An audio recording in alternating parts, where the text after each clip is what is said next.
In September 2019, Architecture Is held a week-long festival in Bath discussing, debating and challenging how we can make a city that is good for the body, mind and soul.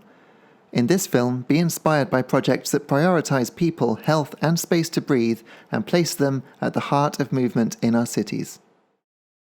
This is a social justice issue. More people in London do not have cars than do.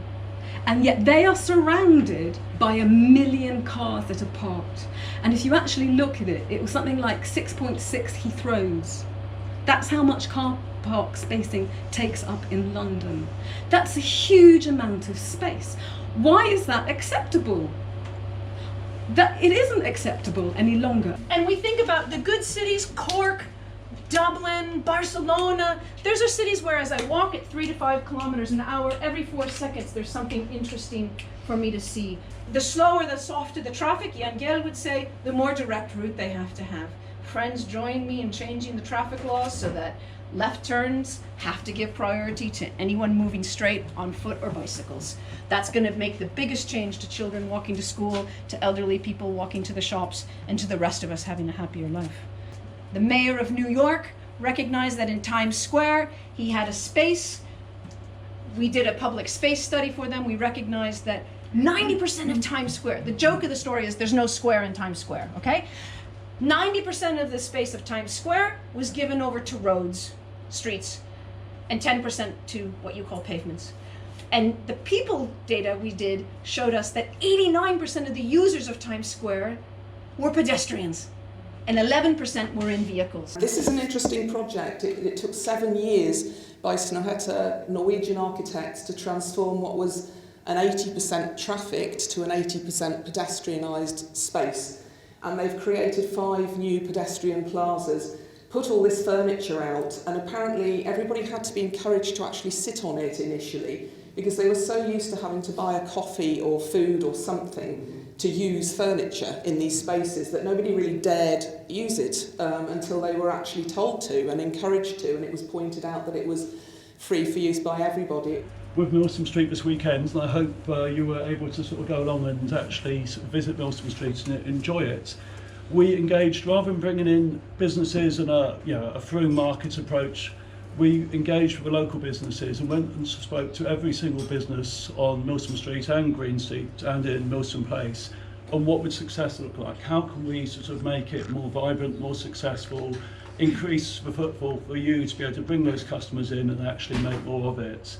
And certainly, the feedback from the businesses to date has been it was a huge success. And I've been in Bath now 20 years and I've never seen so many people on Milsom Street. And obviously we were blessed with absolutely glorious weather on Saturday, but even on Sunday, where it was a sort of the forecast wasn't as bad as predicted, or the weather wasn't as bad as predicted, but there was still far more footfall than you'd normally expect in Milsom Street, and it shows that taking the car out of the place and actually letting people in is a key criteria there.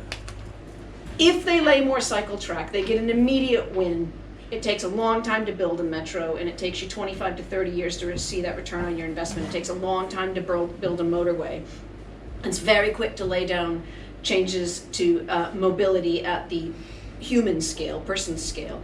Those are really quick. And when you can think about every driver, and the Dutch have similar figures, which are better than Copenhagen because they're doing it better than Denmark, but they're earning money by every investment that they're putting into walking and cycling if they look at the big picture. So the loss of parking revenue is not really talked about as a loss of parking revenue, because they're saying, well, actually, the gain that we are making in fewer lost days to ill health, more children in school longer, more people being able to work longer, parents being able to go directly to work and children being able to cycle to school, the options for being able to stop at the shop on a dime, so to speak, to see something rather than having to park your car, all those kinds of things. The health outcomes by people walking and cycling more totally mitigate the loss of parking revenue. Having to recover parking revenue, which is lost from removing vehicles from the city. So that's quite interesting, looking at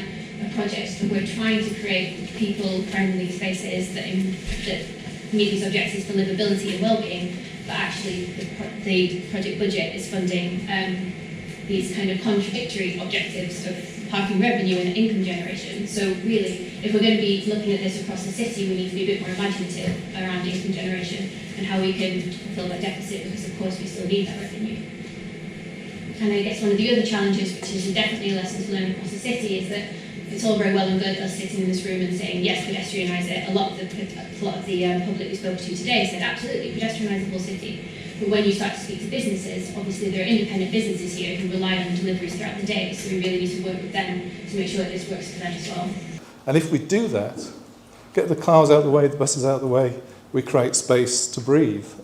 Spaces that we actually simply don't know about at the moment, that we could really enjoy. So in shutting Milsom Street this weekend, hooray for World Car Free Day, hooray, which I shouted at about a year ago, hooray, it happened. Things happened if you shout about them, so please shout.